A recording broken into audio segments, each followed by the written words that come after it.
anybody on Zoom? We do. We have Nicole, our budget person as well. I think she's on Zoom. I am. I'm here. Oh, Hi, Nicole. And then we have Amy with us in person. yep. Hi, Amy. Here. Did you want to be also up at the? You want to join? Okay. You're okay? Fine. You're okay? Right here. We have an extra chair there. We can. It was stolen. Where did that chair? It was It stolen. was stolen. Okay. This works well. All right, this is fine. Where did we lose our So you're gonna run? Mhm. Okay. Well, thank you for joining us, and Mr. Secretary, we'll let you jump right in. Great. Well, for the record, Anson Tebbets, Agency of Agriculture, Food and Markets. Just quickly, may start with the mission. Facilitate, support, encourage the growth and viability of agriculture while protecting the working landscape, human health, animal health, plant health, consumers, and the environment. So that's what we do. Just a couple of highlights. It's about a $500,000 general fund increase. We have 7 exempt positions at the agency and 140 classified positions.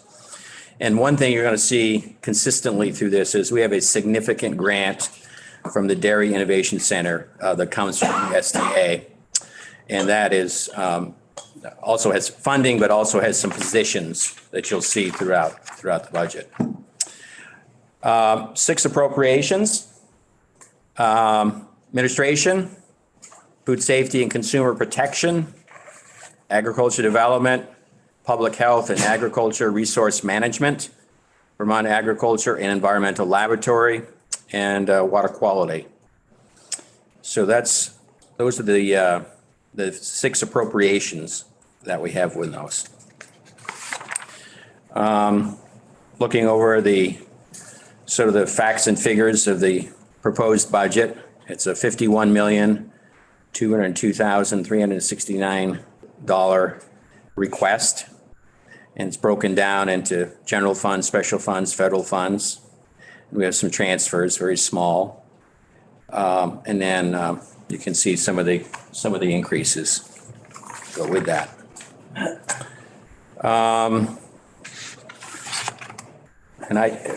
Chair, I don't know how, if you want to go through maybe through the positions. We've had a little change of just moving some people around the agency. It's not necessarily a lot of new positions. There are a couple in there. And then, of course, the ag dev, when we have the USDA positions, they're in there as well.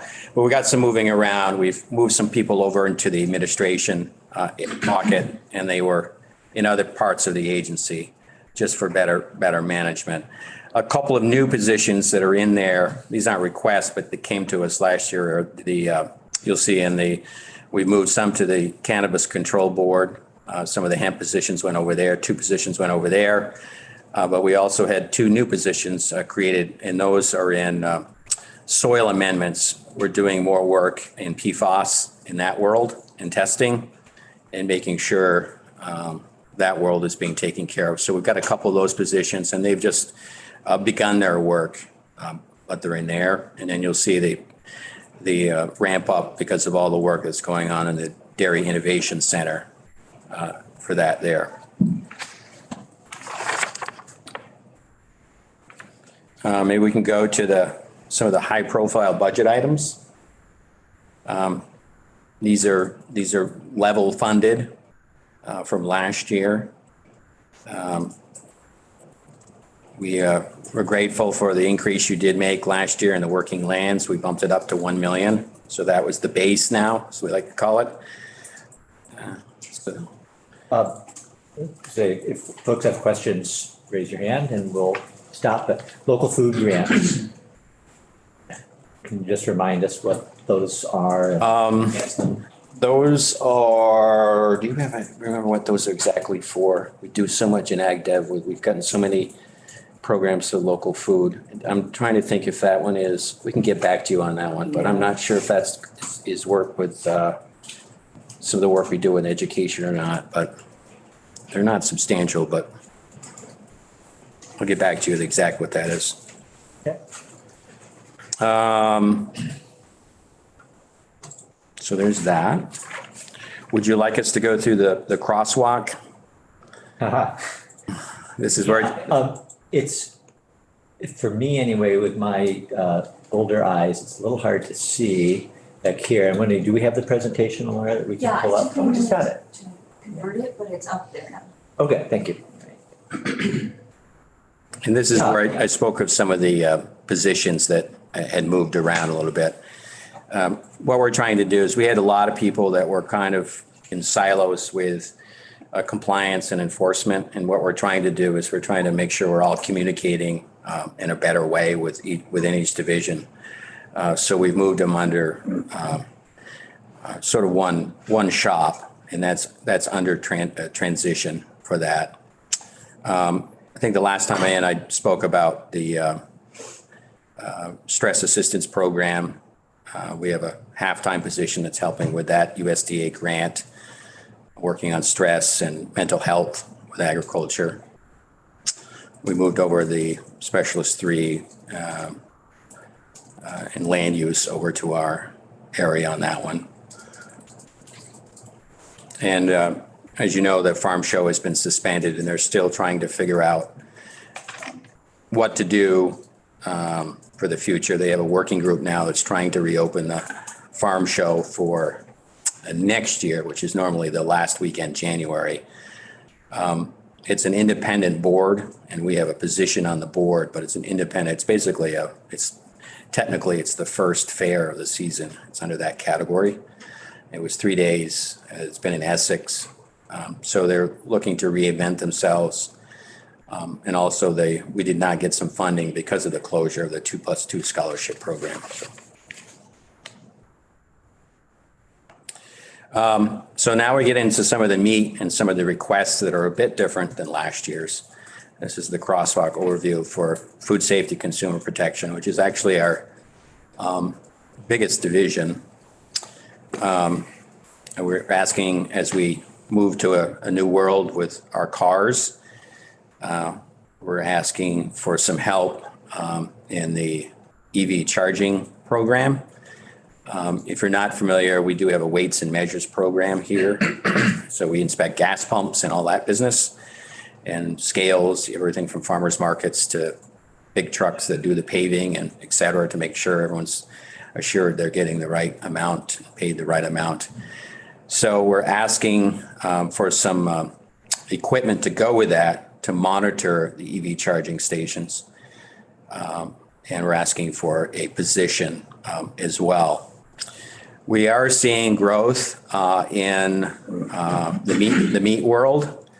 We are seeing more activity as we try to get more resources to meat processing within the region. One thing we do not want to do is stand in the way of growth. And if we do not have growth, we will not be able to inspect it. So we're asking for 2 positions, 2 new meat inspectors that will help with that. We do get some assistance from the federal government because we help them with our program as well. So they will pay, is it 6436? I think the breakdown on that.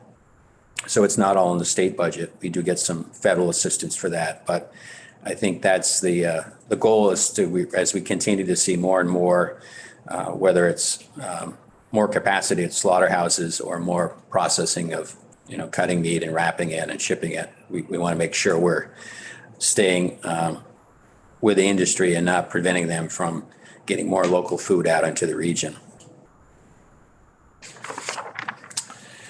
We go to ag development.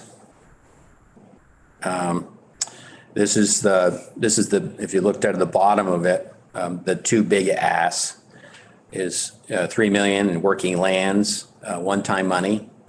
We have the $1 million for base, but we're asking for $3 million in one-time funds, which we're seeing great progress on that. I think you were around, we had the 10th anniversary of that recently, and we had folks in talking about the impact of that program. So we think it's a great investment. And then another significant one is, and this comes out of the Governor's Future of Agriculture Commission, which has been meeting about a year and a half. And I think we're scheduled to talk in great detail about this tomorrow with you. we're asking for $10 million. And this is all related to getting more local food in the region. And this would be dedicated in a granting program. And this would be for meat, maple, veggies, and fruit processing. We would develop with the help of you a granting program that would look at those particular sectors. Those particular sectors, we've discovered, are sometimes not eligible for some of the other programs that are out there. So it's an opportunity to really focus on those because they're doing a tremendous amount of work, whether it's in the veggie world where they may need some, storage or freezer space, or they may need, transportation issues. Maple continues to grow, but there are some issues within maple that could use some support from us as well. And of course, the meat world, there's a lot going on there, but some of the infrastructure with that is quite expensive. And so we think that's a good program, and it's been vetted by the commission, by the Governor's Commission, that one area that we think needs attention. So that would be a significant ask. And since I've been around, we have not had that kind of ask in agriculture investment in our budget. So more on that tomorrow. And Representative Levitt, question? Quick question, why the removal of the farm to school donation? It's 20,000, where is that? go up a page from that. In grants. Right here. Oh, yes. That's the private donation that came. I think there was a foundation. Oh, got it, okay. A foundation over the years, several years, and the foundation either ceased or moved on to something else, and that's why we lost that. That's what Got that it. is. Okay. Yep. Thank you.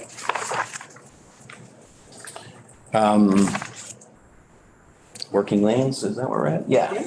So working lands, as you mentioned, the base is 1 million. And it's been great to have that sort of extra money that's been available because of some COVID money, some general fund money. And you can see the impact that it's having to the right there since 2012. They make some really difficult decisions. It's a independent board that approves the grants. We manage the program. Deputy Eastman sits on the board for me, but they make some tough decisions, but it's making some impact across the ag sector. So you can see some of the work that's been done there. So it's a 1 million general fund ask and then a 3 million one-time fund. So 4 million would go back into the program. Now we can go into a little bit of the Dairy Innovation Center. I'm very fortunate to have this in Vermont. We manage it for the region, which is New England plus New York and Pennsylvania. We're going to have about $38 million in that. Received an infusion of about $19 million last year because of some disruption in the market with Horizon. The task force, the organic task force we had, made some recommendations to USDA. So USDA put about 19 million more into these centers, and the centers are located in Tennessee, Wisconsin, and now California has one. So we're right now we've got a $13 million granting program out there for more processing through this program. We've found that the Northeast needs more processing. So this gives an opportunity for those in dairy that are making cheese, butter, milk, et cetera, an opportunity to either upgrade or start some new projects. It also funds lots of research. I think in a couple of weeks, there's a wonderful new ice cream maker down in Virginia. Is anyone from Virginia? Is anyone familiar with Lulu ice cream? Oh, yeah. Yeah. I'm not from Virginia, but I know the ice cream. It's a wonderful, and we've been supporting that operation. It's a startup company.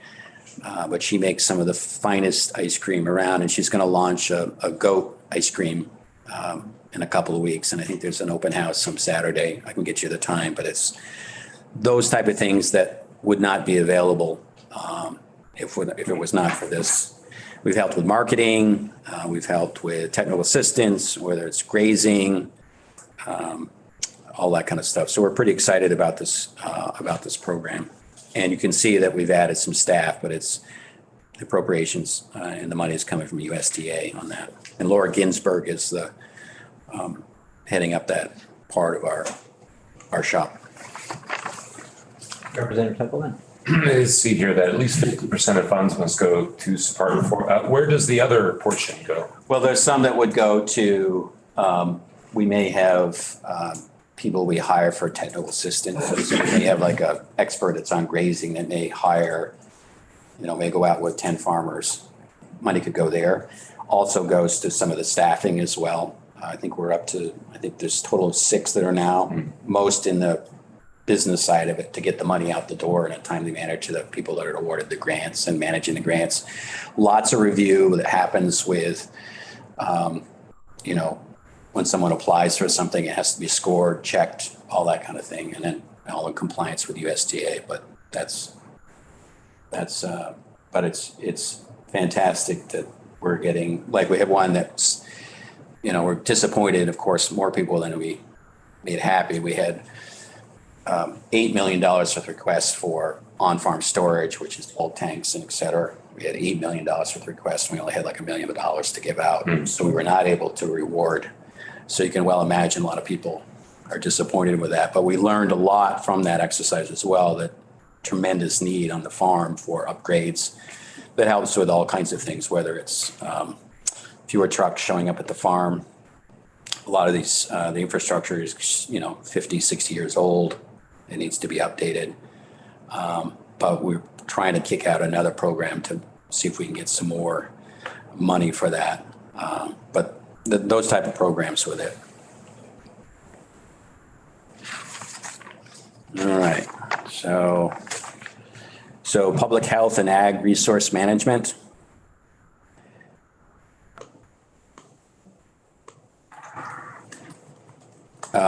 And that's the 2 new positions, and that's with soil amendments. That's the part where we're doing, working with PFAS and doing more testing, more analysis of where that's all headed. And that's probably the highlight of that one there. Representative O'Brien. When you add new positions like that, is there essentially a hiring freeze across the administration, so you have to find essentially dormant positions? Yeah, usually what happens, and I think those may have been attached to a fee that came through. Sometimes our positions are attached to a fee to pay for the program. But in the end, the governor and you folks all have to agree for positions. We can sometimes go to something called a position pool. Like there's an emergency and there may be, I want to get this right, Amy, you may have to explain it to me, but there's a certain bank of maybe across state government positions, a position is available. We can request that position, but we have to figure out how we're going to pay for it. So we have to figure out, the money doesn't come with it, but it's a big deal if you can actually get a position. So that's generally, but any position that's usually that we get either has, is in the governor's budget and be approved by the legislature as well. Representative Lipsey. Secretary Tevitz, on this line item for the PFAS, Yeah. Natural Resources has weighed in about the technology in the laboratory details. And I realize agriculture with microplastics and other have their own challenges with PFAS. Do you have the laboratory skills or in place? I believe we have purchased the equipment to do the testing. And we have people on staff that I think are trained to do it. I'm right. I think that's correct, that they're on staff. Yes. So we'll be doing, if all possible, to do that. But I believe we have the gear. It's either purchased or on the way to do that testing. It's very important or exciting. May not Yeah. feel good, but No, it's a whole new area for everyone. And of course, it's considered to be everywhere. And we've got to figure out, and there's some other states that are ahead of us on some of the, Maine has done a lot of work in this area. New Mexico has had some, kind of scary cases. So yeah, and we've been working closely with ANR to making sure we're working with them on that. And we have one person on staff that's really focused on this, learning, trying to get a handle on what it's all about. And as we do more testing and try to find out where it is and if we have to mitigate or whatever. So yeah, it's going to be, I think, probably important work for us over the next decade. All right, so the lab. I think that's the one. Is that the last one? Water quality would be the last one. Yeah, so the lab, as you know, we're in Randolph. And if you haven't been to the lab, we'd welcome you to come down and take a tour. It's a fantastic facility that's only a few years old, just off the campus of the college. We have ANR also shares some space. Fish and Wildlife is there. Just a beautiful place. It's because of the flood that occurred in Waterbury. It wiped out and Irene wiped out the lab there, so they had to build a new one. So that's where it is.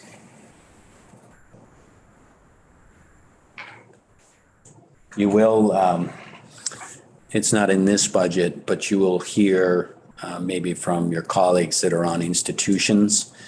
We have a heating issue there. We share a heating system with the college, and it's been unreliable, which is really impacting the work at the lab because the air quality, the heating has to be exact, or some of their testing they do at the lab can be disrupted. So we've had a lot of, I believe it's steam heat, right, Amy? Yeah, steam that comes across the way. So in the proposed budget of the capital bill, we will be asking for an independent heating system, which is no small ask. I think it's close to $4 million, is it? Yeah, close to $4 million, but that will be in the capital. It's just, we've worked very closely with buildings and general services on trying to figure out what's going on. But I think a lot of it has to do with some of the disruption that's been going on at the college and what's going on in their world. And so it can really slow those tests down that need to be done in a timely manner, or they can be. So we'll be coming in. So you may hear that from your friends in institutions. It comes to the capital budget. We'll be presenting in collaboration with Commissioner Fitch. So that'll be coming. Is the lab, I haven't been there, is it on campus? It's just off the campus. So you kind of come into the college and you kind of bear down to the left, and you'll see it sort of sit here, and it looks out over the Veterans Cemetery down the way. So It's a new building. new building. It's I think it's just before COVID, so it's probably 3 years. We had a ribbon cutting 3 years. 2018. 2018. Yeah, seems like yesterday, but it's a gorgeous facility. If you ever need to have a meeting, there's nice meeting rooms there. If you ever need, just let us know. It's a nice, and we're happy to coordinate a tour if you'd like to. They do a lot of great work. It supports all things we do in the agency, whether it's water quality, milk testing, entomology, and LPFAS as well. So Is that where the testing would be for the PFAS? Is that? yeah, that's what we'll do it. Yeah. That's what we'll do it. And so when the building was put up or planned, designed 4 or 5 years ago, or whenever, they figured the heat could just come in from next door. Yeah, and I think I was not around when it was designed, but I think there was a cost issue back then, and it would seem like they were right there. They could just pipe it across the way, and it worked for a while, but I think over the last, we've been dealing with maybe a year and a half, I would say, Amy, maybe a year and a half, we've been trying to mitigate it, but it doesn't seem like it's gonna right itself. So it's all about humidity and all that stuff is critical for testing, but our lab director, Glenn, could come in and give you a 101 on it, but happy to coordinate a tour if you got some afternoon you want to hang down there for a couple of hours. It's a great place. You learn a lot there. It's just fascinating what they do there, but. So what do we got? We have the water quality now?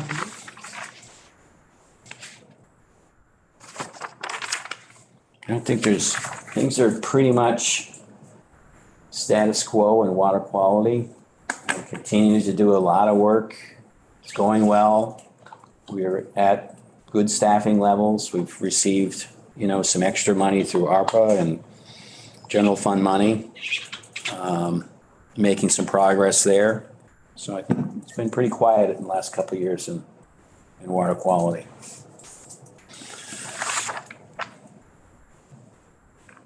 Okay, what else we got? Did we go into performance of that stuff? So we do some performance stuff, and we look at what we're doing, how we're doing it, crunching some numbers there. See, do a lot of work, a lot of licenses.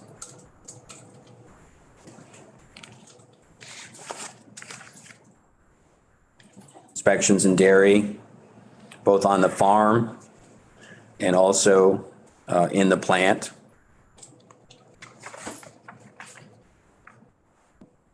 Food safety and protection, lots of licenses, registrations, inspections. We've been doing a little bit more maple consumer protection over the last couple of years.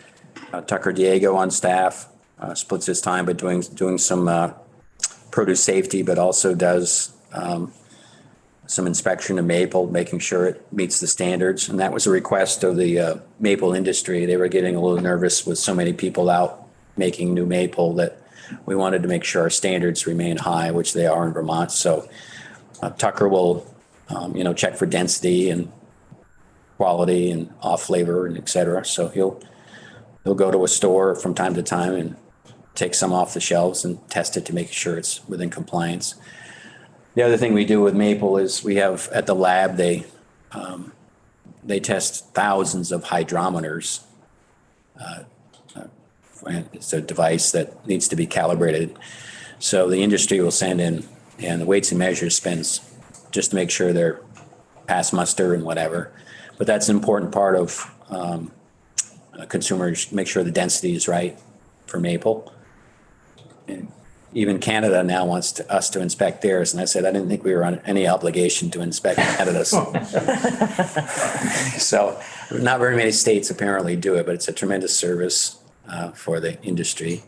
I heard some astonishing numbers for number of taps that some of the larger producers now have up north, and like close to 1 million. Is that accurate? I think you're probably referring to a company called Sweet Tree, which is their main base is in Island Pond. They're owned by, I believe, a Canadian company, but they are an organic operation.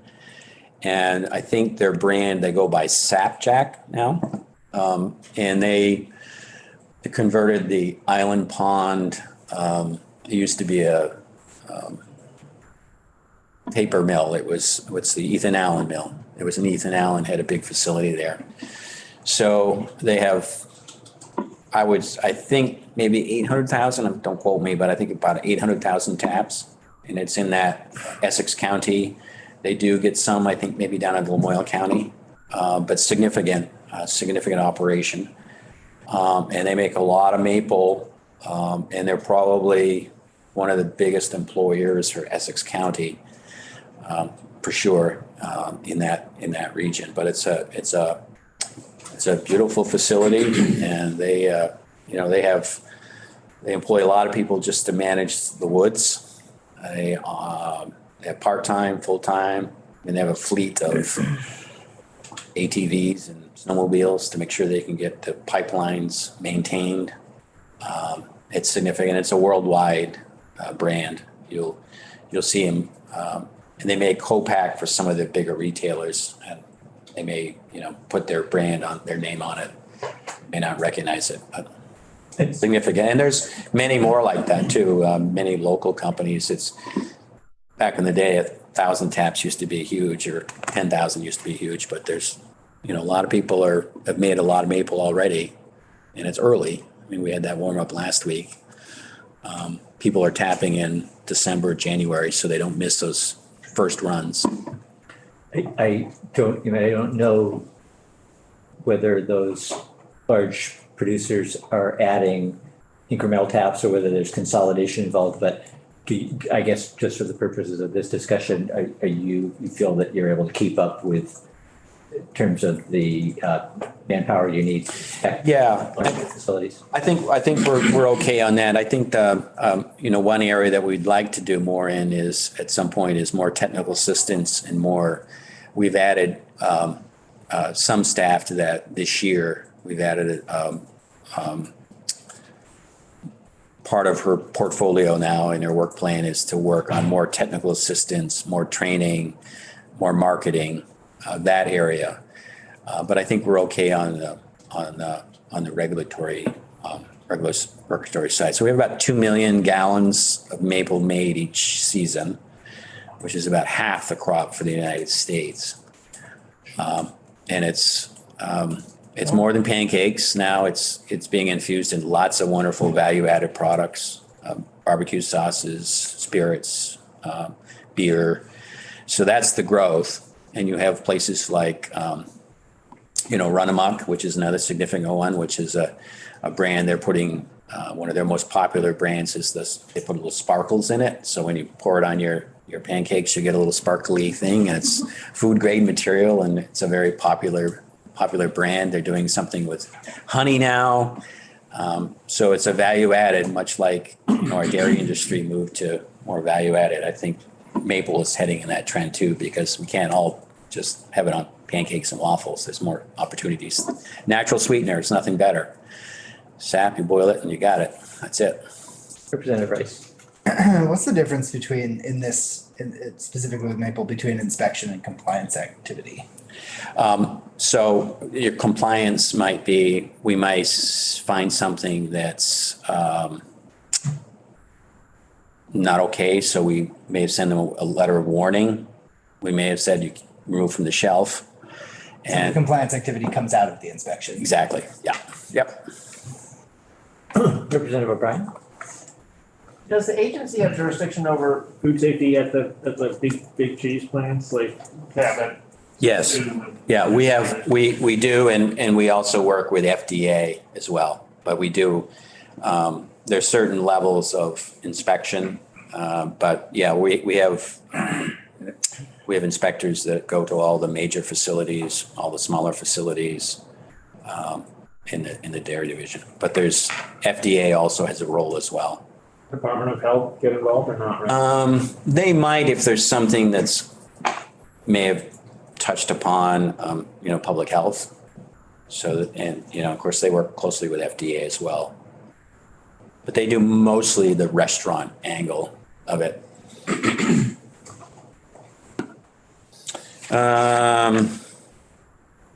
Okay. Where are we, Amy? We got maple. Oh yeah, that's not. No, it's okay. We do have a program that looks at produce safety. It's a program that was developed probably maybe 10 years into it now, maybe not. But it's FSMA. We call it FSMA. So we have Tucker when he's not doing maple. He goes out and makes sure mostly of our larger producers of produce safety. It's a relatively new program that started through the United States government, and then they granted money to the states to manage it. But it came from, you probably remember some spinach scares many years ago that were or kale or something like that that prompted, there was like no real oversight. So FDA created this program. They give money to the states to manage it. A lot of it began with education, and now there's some inspection and compliance that goes along with it. You know, how you wash the vegetables, how you transport the vegetables, how your workers are dealing with working in the fields, et cetera, like that. We've had relatively easy with it. It's been pretty good in Vermont. But nationally, the big states, as you can well imagine, like the Californias, the Texas, those big produce states, Florida's, it's a massive program that they manage. So there's issues daily with it. All right, working lands, we talked about that.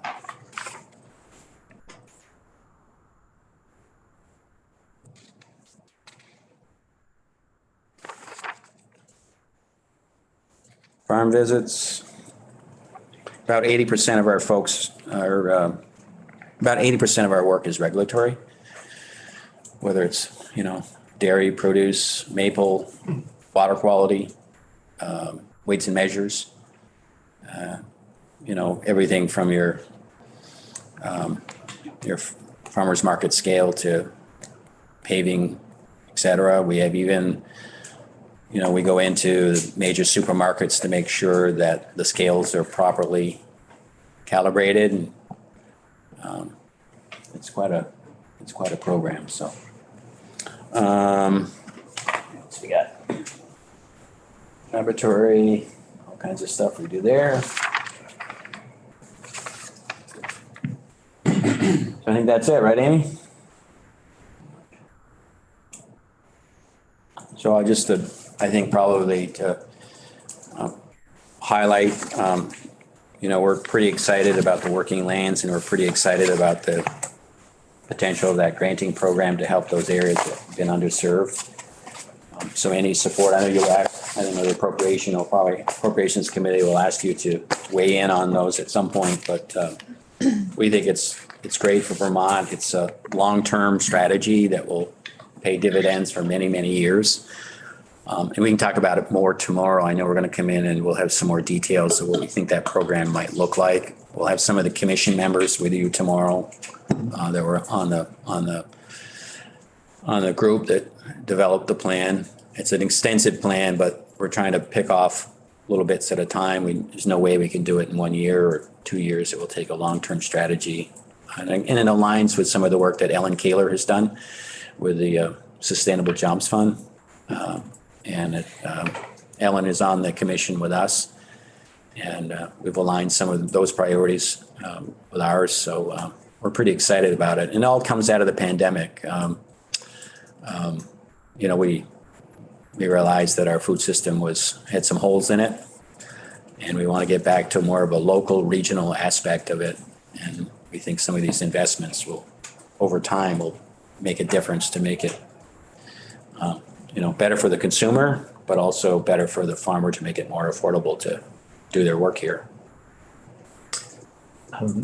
So recognizing that we can dig into that a little bit more tomorrow, maybe.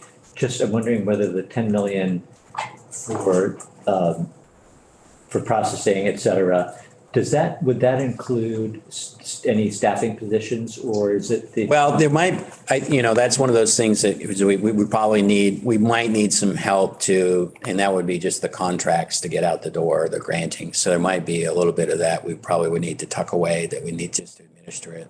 But those could be temporary positions. I mean, we're looking at a, one-time fund of 10 million. So once develop a program, people apply, and then review, and then cut the checks. But that would be the heavy lift is the business office, and Amy can speak to that. The last time during COVID, we had all hands on deck. We had many people doing it, but that was extraordinary circumstance. That was like 36 million, wasn't it, that one? But that was a fast turnaround. But this one would be more of a traditional granting program. So yeah, we probably have to discuss that. We'd maybe take a portion of that 10 to just for staff? And the intent though is to get it all out in a year or? Yeah, and I think that's, I think as soon as possible. I don't know if we want to put exact deadlines, but I think it's one of those that, the urgency is out there. Want to make sure everything's vetted properly. And I think important part of this is it's right now it's under general fund money, which offers a lot of flexibility. Because some of the other programs have been fantastic, but they come with some restrictions either through the COVID Treasury Department. But these would offer a lot of, if it's general fund money, you can do a lot. You can design it the way you want and not have those Treasury guidelines that because they may have to look at back old receipts and losses and that kind of stuff. And then, so. Representative Lipsky.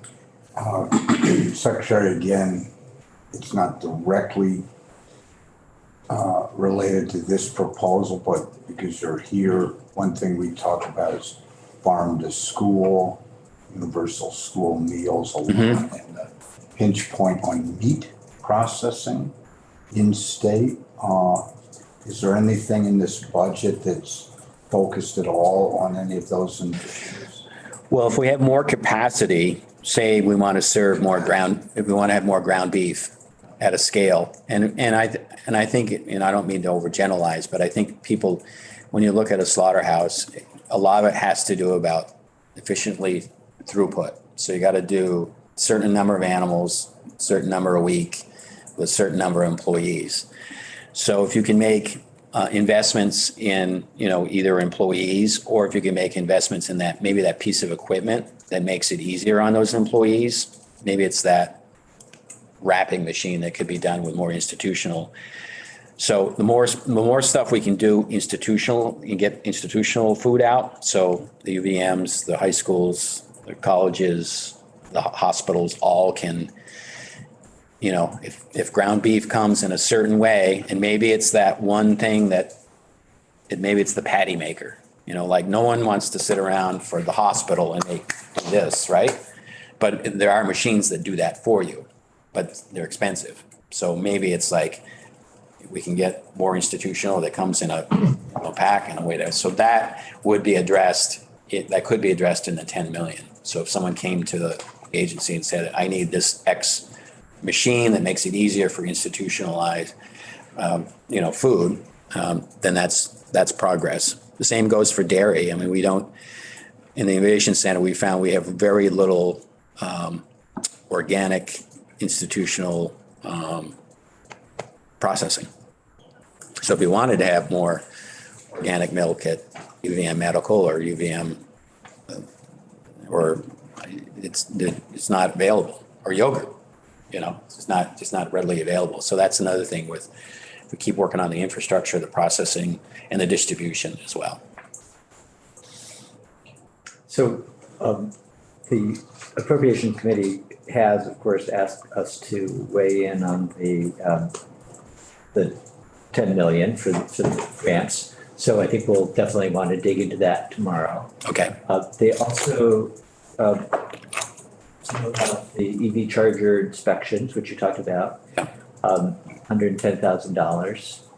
And the food inspection database, safety inspection is $1 million plus a little bit. So I'm wondering, can you tell us anything more about that, just so we have a better understanding? Yeah, on the database, we had a threat to someone who was trying to get into it from the outside. And Amy filled me in here. It was not successful, but we did discover that we had some vulnerabilities. So we worked with ADS on a proposal. Digital services. And they're in agreement that our system is a little bit vulnerable. Right. So it needs an upgrade, and that's what the one-time ask is for that, to get that upgrade because we do have a lot of, throughout the agency, with our reports and whatever. So they were trying to steal information from us, but they were not successful, but they did try. ADS recommended that we replace the system, I guess it has old coding behind it that folks might. I've heard that across. Right. Cybersecurity type issue. I think, go ahead and ask. Are we talking about cybersecurity or? Yeah. Representative Rice. And that's a database that would contain personal information for the people you are inspecting or regulating. Exactly.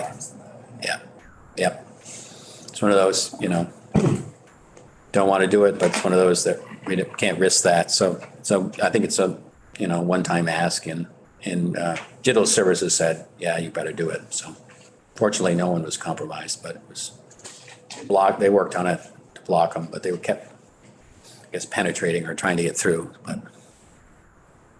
Representative O'Brien? Yeah, I just wondered, how does the agency work with, there's the governor's recommend budget that we hear about from you.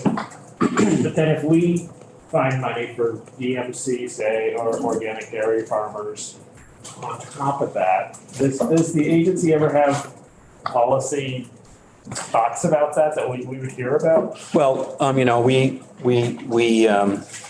we always stick to the governor's proposed, but we clearly understand that the vital role that you all play, because you're another branch of government. So it's always, there's only a certain pot of money.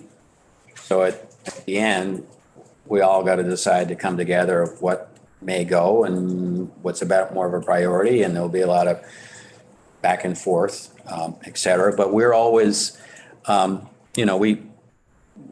always, working behind the scenes and working to get to what works for everybody and negotiations. And we're all about trying to get to a yes. But, just got to make sure that, when you all get ready to adjourn, that some of what we want and some of what you want will come out in the end. But I think it's a process that's up one day, down the next, and nothing is really dead until you guys adjourn, right? I think that's kind of how I operate. I'm like, until you guys are gone, anything's on the table. Anything's on the table. Because I've been around and people, well, it's dead. Well, you never know. It could appear somewhere else. So it's all a good process, but it can be exhausting, but we'll get there. Any other questions? We've had a couple of conversations last week and this week. Last week on PES, and we had Ryan Patch came in last week, and then we heard from some other advocates yesterday. There's no money in the budget, in this budget, or maybe there is, and it's not jumping out at us because. I don't think there's any new funding there.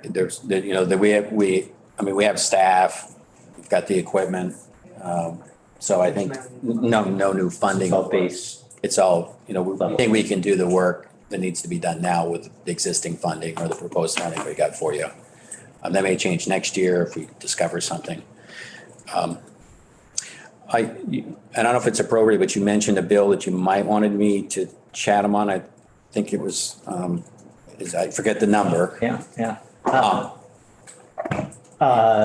205. 205. Yeah. And I just, I took a brief look at it. So I would, one thing it was about transitioning. I think it's the transitioning bill. Yeah. Transitioning bill. I've got some thoughts on that. One way maybe to achieve that is to go through the working lands. In the past, we had a big pot of working lands money, but we earmarked a sector for meat.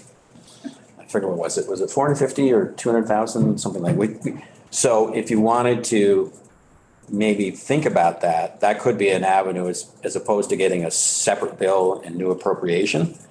You could maybe earmark a certain part of that bill, define what you'd really like out of that. So we go to some sort of transitioning, but you could define what transitioning means.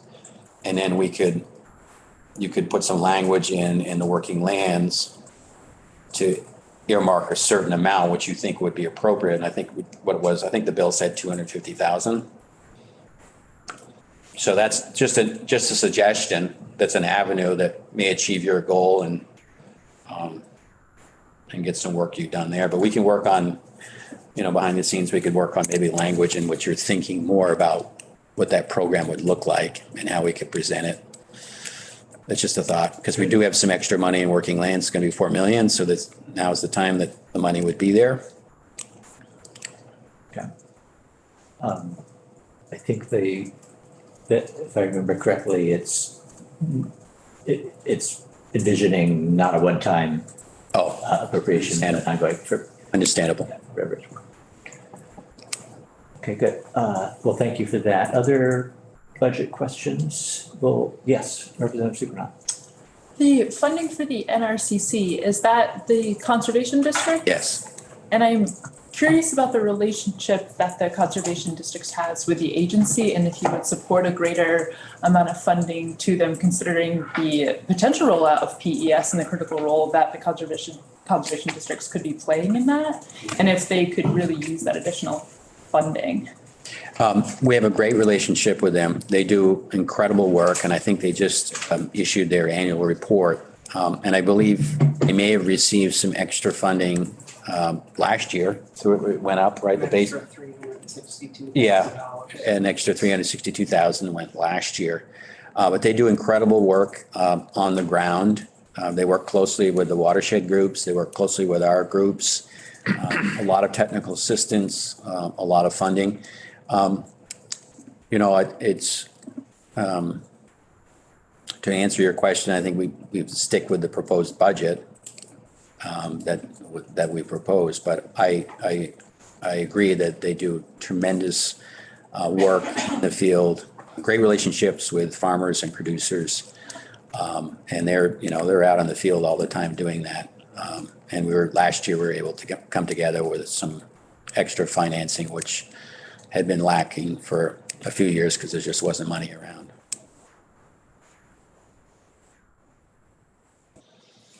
Okay.